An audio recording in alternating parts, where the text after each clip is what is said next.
Grace and peace.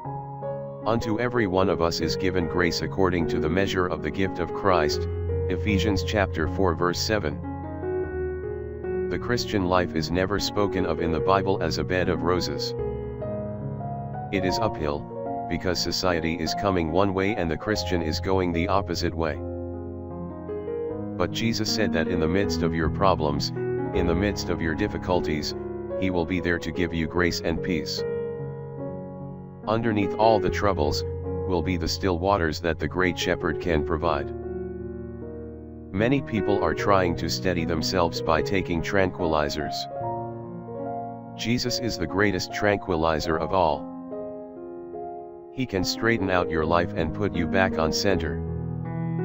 Let Him take full control. You'll go on your way rejoicing, as did those in the New Testament who met Jesus.